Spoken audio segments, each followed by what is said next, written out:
This show is sponsored by CLn Wash. Discover physician-developed skincare solutions specifically designed for compromised skin. Starting in the shower, CLn Skincare line of products helps promote healthy, refreshed, and comfortable skin. Visit clnwash.com to learn more and find the perfect products for your skincare needs. Guys, you know that I don't promote anything on this show that I don't personally advocate for, and I'm thrilled to share this hidden gem with you. As a lifelong athlete, working out and sweating have always been a part of my regular routine. It wasn't until college, when I was a cheerleader, that I developed back knee. I couldn't wear shirts with low backs and felt super self-conscious in my own skin.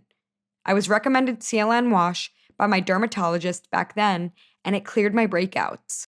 Today, I still use this product for a nice clean wash in the shower. Use code Sabrina for buy one, get one on your first purchase.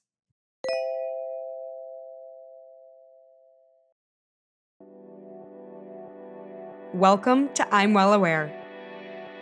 I'm your host, Sabrina Schielein. I'm Well Aware is here to sift through the noise of wellness and provide you with tangible tips to change your life for the better. Let's dive in.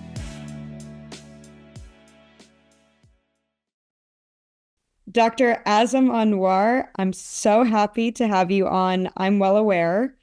We go back quite a bit now. I think 8 years it's been. Yes. Gosh, has it been that long? Yeah. Graduated from college, or we're graduating? Yeah. So we met originally because I was an athlete in college. I was on the cheer team at school, and I had developed back knee. And when I went to my dermatologist in Philadelphia, I had already gone through multiple different topical treatments and medicated skincare that wasn't really helping it. And they introduced me to CLN, and the rest is history. It really worked so well that I was compelled to reach out to you guys and help to tell your story, because it really changed my life and my skin. So excited to have you on today. It's really an honor.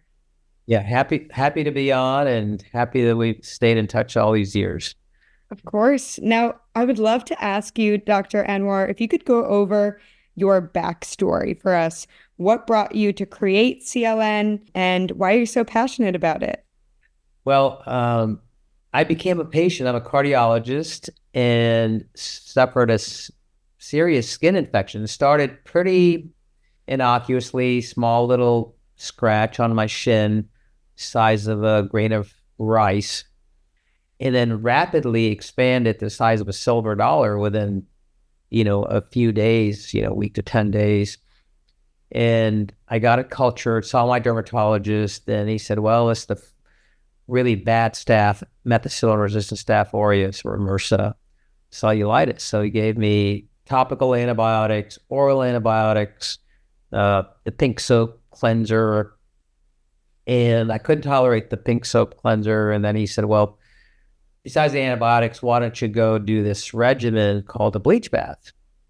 And a bleach bath is a medicated bath where you put a quarter cup of Clorox in half a tub of water.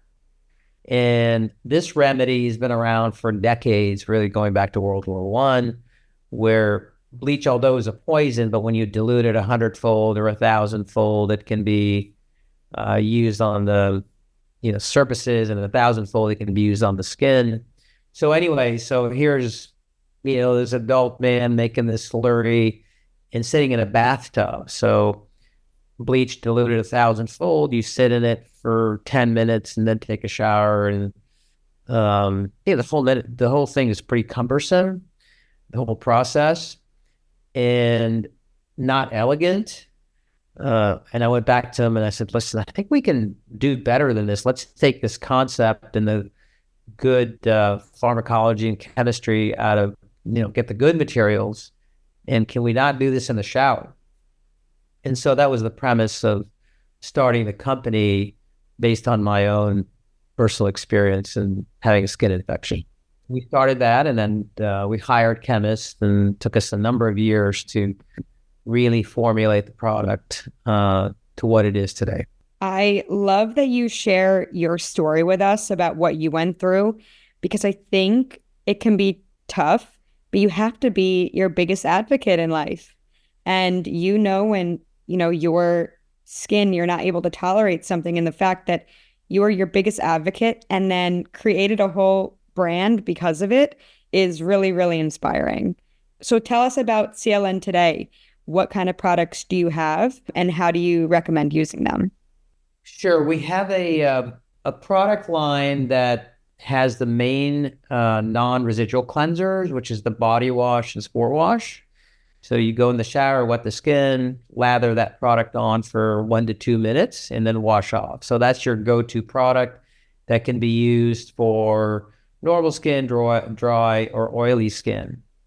And then we have products that have sodium hypochlorite and glycerin, which is for more drier skin. If somebody's a little bit irritated, dry skin, etc., or have had a procedure, or already on some other products that are really drying their skin. So with the added glycerin, that's going to be a little moisturizing.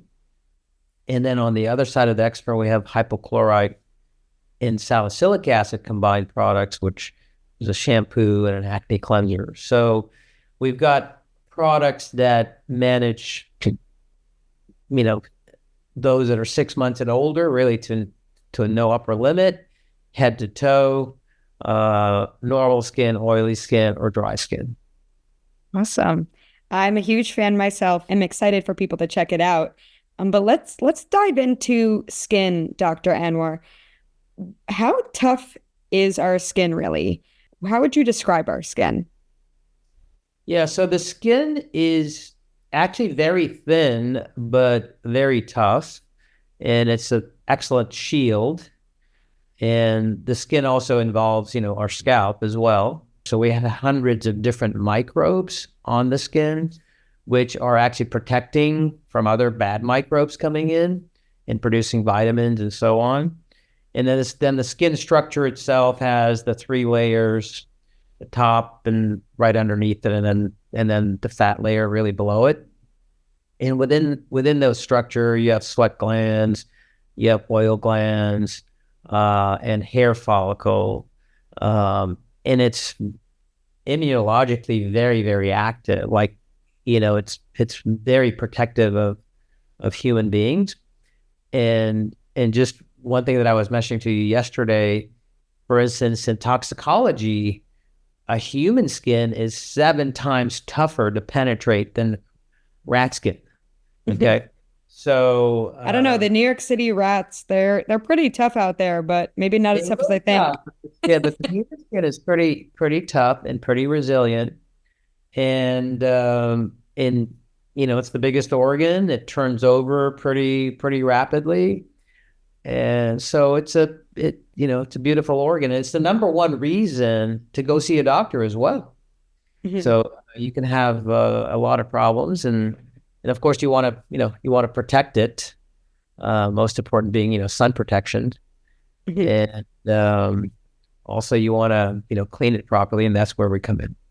Yeah, and you mentioned that skin is the number one thing that people go to the doctors for. It's the most visible to all of us. I think when we feel sick or we feel a certain way, it's easy to kind of ignore it because it doesn't feel real. Whereas when there is a rash on the skin, there is something going on. It's very clear, and we want it to be removed as quickly as possible because, it can be embarrassing. So it's a great transition into talking about the quality of life when it comes to skin.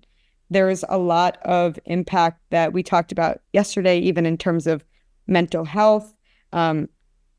What have you learned in the space of mental health and skincare, and how important really is it? I've learned a lot. As I said, I'm not a dermatologist, but over the last decade, we've dealt with a lot of dermatology in patients who suffer from skin conditions. It's has a huge impact, from a teenager having acne to a child having eczema, or somebody older having chronic skin conditions. They're very, very conscious of it, much more so than maybe person on the other side. And in different stages of life, you have, a variety of inputs back to you. Like, for instance, a child with eczema has, a rash and broken down skin. They're very conscious of it. They're itching, but then also the children really may ridicule them and bully them because of their condition. That has a huge impact because they don't sleep well. They don't feel good about their skin. The parents don't feel good about the skin. And then when a child has a problem, the parent feels it's their fault, or society thinks it's their fault in some way. They're feeding them the wrong thing, et cetera. And eczema and acne, as you know, in the face, obviously has a huge, huge impact. And then versus even acne or folliculitis that you had, right? I mean, it was on your back. Mm-hmm. I could never wear open back shirts or dresses at school. I was so self-conscious. Right. Like that was so important to you. And it's really not it's not considered a severe medical condition, but it's severe to you. And also, I think people make the wrong conscious decision that if something is wrong with your skin, you're doing something wrong. I mean, either you're dirty, your clothes are not clean, or you're eating the wrong things, and so on. So, and then, I think people, there's spectrums of disease. So as the disease gets really, really severe, skin can really break down, but it could also break down in very critical areas, under the breast and the groin. There could be odor. So they're just, all sorts of spectrum that you can go through. So that's what I've learned. Yeah. Yeah. No, I think it's really important that you bring up too with those who have kids, and when your kid is going through something, just how difficult and challenging that is, and how it can be an inaccurate reflection about how a parent is treating a kid. Maybe there's something out of their control at the moment that they just need the right guidance and getting them on track. But I think so much of the time, acne on the skin does feel like you're dirty or like you don't take care of yourself, when it can be things out of your control and you just don't have the right guidance to get you on track. I know before I found your wash, I was using prescription topical treatments, foams and moisturizers and oral antibiotics, things to try to cure it. And for me, that wasn't helping. It wasn't that I was dirty. I just didn't find the right solution for myself. I showered every day. I took care of myself. But what I love about your approach is that it really tries to change the lifestyle first that you're utilizing in your life, in terms of deep cleansing in the shower, the products you're using as a first step, instead of always just going to medication because it might not even be the right fit for your needs. So I think that's super important. And I definitely think in today's society with social media and Facetune and Photoshop and people making themselves look unrealistic can make a lot of people's expectations, you might feel really alone that you're the only one dealing with these skin issues because everyone around you looks pretty perfect. And that's a really isolating feeling. So I think being more vulnerable and real about what you're going through will not only help yourself, but will help other people too. And you can help find solutions together. Yes. And we as physicians really need to be aware of that and really, help out, and need to also educate. So you were smart. You went to the dermatologist. They tried different things, and then they got you on our product. And so we work very closely with dermatologists. They're the experts. They've gone to medical school and they've had 4 years of training and boards. And now dermatology is really the hardest program to get into out of medical school. It's very, very attractive. So the best and brightest end up in dermatology now. And so they really understand disease. So you, for instance, may go on an antibiotic for acne on the face, but then you'll get acne on the back because that's overgrowth of a yeast on your back.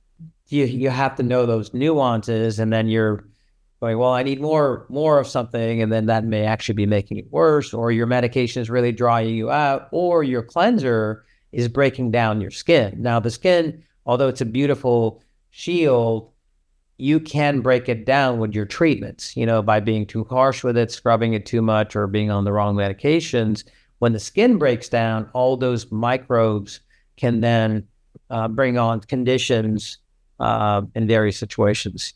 Yeah. When it comes to getting on a new regimen, is there an average amount of time that it takes a product and your skin to fully adapt? I think something to also note is that tracking your progress through photos always was like the best way for me to see if something was working over time. I think for me, it usually takes, I want to say, about a month for me to really start seeing the change with my skin adapting to a new routine. But is there any sort of like time frame? Because it doesn't happen overnight that you start using something and the next day it's all fixed and better.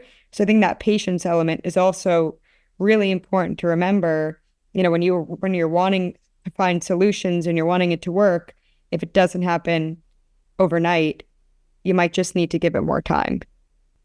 Yeah, usually the problems that you see very quickly are the allergic reactions, something that you're not tolerating. So a lot of skincare products, every skincare product has a preservative. So often the allergies to that are related to the preservative, because you've got something in a jar and the preservative's there so that no microbes grow in there. Otherwise, it will get infected and smell bad and so on. So I think if you're seeing something very suddenly and you're worsening, you're getting itching or a rash, then you've got an allergy. Or if you're unsure whether you're allergic to something, then you can try it on a small spot on your skin, maybe in the forearm, for a few days and see if you tolerate it. So if it's going in the wrong direction, then you need to definitely stop. Okay, contact your physician or whatever, but basically just stop if it's getting worse. On the flip side, to get it better, you're right. I mean, it's going to take several weeks, and it's also a lifestyle, and it has to do with sun exposure, hydration, exposure to smoke. If you've been drinking the night before, didn't sleep well. I mean, there are a lot of factors, and so I think the changes are going to be pretty gradual. And because of the changes being gradual, many people gravitate towards procedural, treatments, aesthetic treatments to get a, bigger jump. And those, in the right hands, you get beautiful results, when it's applied properly. Mm-hmm. Yeah, I think it's very easy in today's time with, again, like social media, seeing different influencers and things that people are using or promoting and getting paid to promote, they might not always be the best option.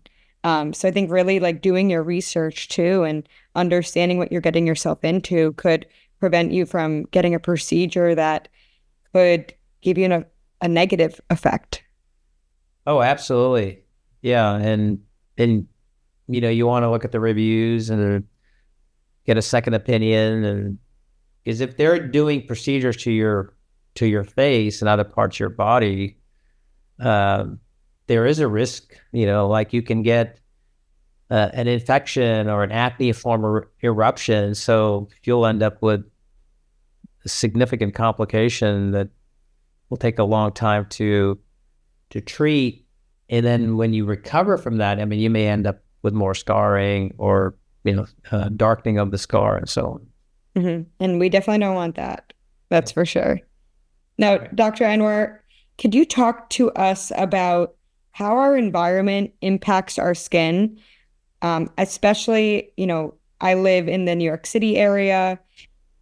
How does the environment actually affect our skin? Well, the biggest is sun damage. You want to really apply your sunscreen before going out, apply it all the time, even And with the what's the minimum SPF you think is needed? well, I mean, minimum of 30, and something higher. And then, anything mineral based would be a little better, which is more physical. Mhm. Those are not as aesthetically elegant. So you have to find something that's tinted. And then, a hat, long sleeve shirt, um, shirt and, pants are going to be helpful. And then, the sun is going to be more intense from, let's say, 12 to 4, so at those times, you definitely want to have some protection. So I think the sun protection will be key. And then the other is that when you're out and about, um, as your skin gets wet from sweat, the skin can tear more easily.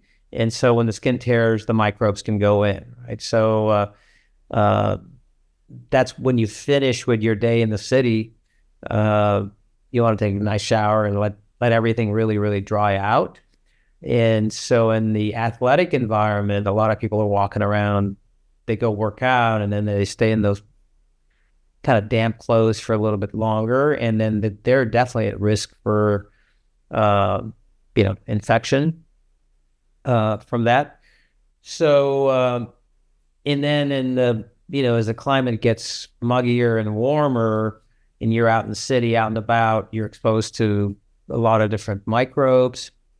I would really get a nice shower using one of our products so that you go to bed nice and clean with clean clothes, and you allow your skin to heal, at night. So those are the things that you need to really watch out for. And then really minor cuts, you've got to really be paying attention to where, you want to get it covered. Human beings are here on Earth for the benefit of microbes. There are microbes everywhere, and they're looking for places to enter if your shield is broken down. So, be serious about, cuts and scrapes, and be serious about cuts and scrapes if you're, for instance, in warmer climates, like in brackish water in Florida. You want to really be cognizant that the water temperatures are up, 1 to 1.5 degrees.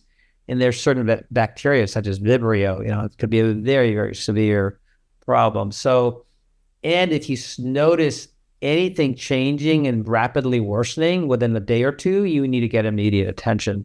Mhm. It's very rare, but those are the precautions depending on where you are and what you're doing. Mhm.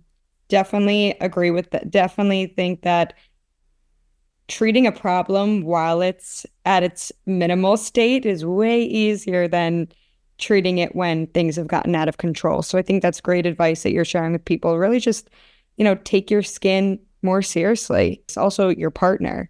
So you might be out and about in the day and know where you've been, but also the people around you. How does that impact you, who you spend your time with?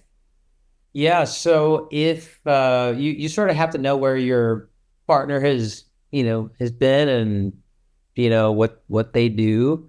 We, for instance, know that in a roller derby, old school, that within an hour, people being in roller derby, the microbes from one person's skin goes to the other one.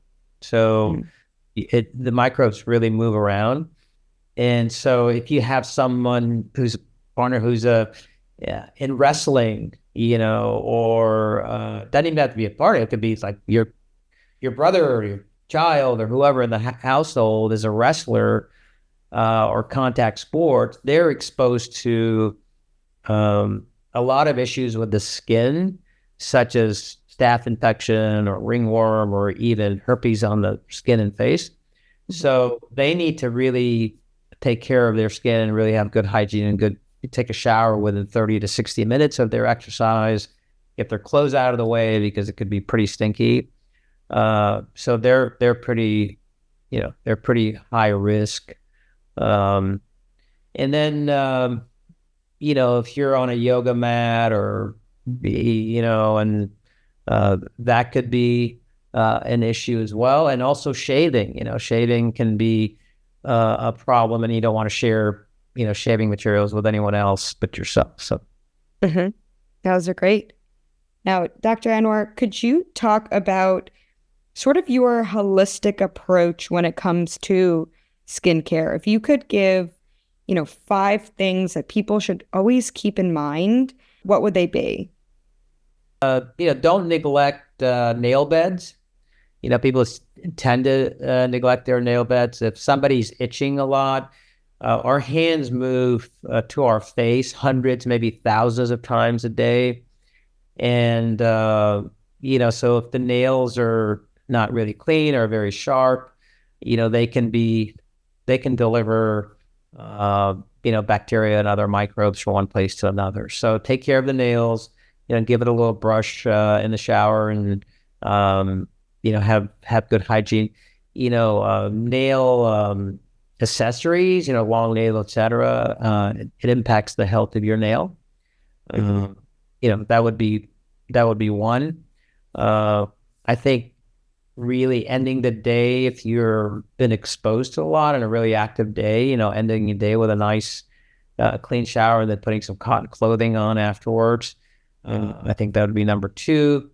I would also say that if you're in a wet environment, in a sweaty environment, you want to get out of those clothes, get cleaned up. For instance, if you're wearing shoes, just put on flip-flops, let your feet dry out, okay? So the wetter your feet are and skin is, it's going to tear a little bit, microbes are going to go in, and especially in the feet, that's where you get athlete's foot. So you want to really get out of that wet environment and really, really dry off your skin. If you're going to go in the shower, public setting, wear some flip-flops or something to protect your feet. The other is, a lot of people use washcloths. I generally don't like washcloths unless you just use it one time, because it's heavy, it carries a lot of water, carries a lot of moisture, and it might get dirty pretty soon. I use a thin loofah, thin nylon or something where it's really easy to dry. So you're cleaning utensils, whether it's a washcloth or whatever, should have the ability to get completely dry before you use it again. And, the brushes and so on. The other is with shaving. I think you can use the Clean Sport Wash prior to shaving to really clean the skin before you disrupt that hair shaft and get that breakdown. So I think that's another area that's helpful. And then back to the drawing theme, I would say in your shower, especially if you don't have a lot of fresh air moving around in your shower, meaning you can't open a window, the shower curtains I would, change out. But also, after you take a shower, I turn on a fan, an oscillating fan for an hour or two to dry out your shower area. And, especially people who've had athlete's foot and have that recurrence, I just don't like going into a previously wet floor on a shower or bathtub that anybody else has used. So those are some of the tips. Those are really great tips. I really appreciate you sharing with us the way we approach our skin, the way we think about it, just how mindful we are versus how, frankly, lazy we can be. So I think with all of what you said, it's really a conscious mindset of wanting to take care of your skin and thinking about these ways in which bacteria can grow, in which we can get fungus, and really just avoid these problems from happening. Anything that touches your skin can transfer, problems to you. If you're using somebody else's makeup brush or your makeup brushes there have been, for days on end, those get dirty. You just need to carve out a little bit of time to tend to, your skin, your sleep, your heart, all of that. And, I say invest time in yourself, be intentional, in taking care of your skin, but also a lot of other aspects of your life. And then also at the end, I'm a really big advocate of quality sleep, and that's going to really impact your skin, your skin as well. So, and your overall health. I mean, really, that's the fountain of youth is good quality sleep. Absolutely. Well, thank you so much for joining the I'm Well Aware podcast. Super special personally to have you on. And I know that so many people are going to benefit from hearing your insights and wisdom in this space. So really wanted to say thank you so much for taking the time. Yeah, I'm so happy to be on your show, Sabrina. Thank you for having me. Thanks for listening to I'm Well Aware. Know someone who might benefit from this listen? Send the link their way. See you back here next week on the path to becoming more aware.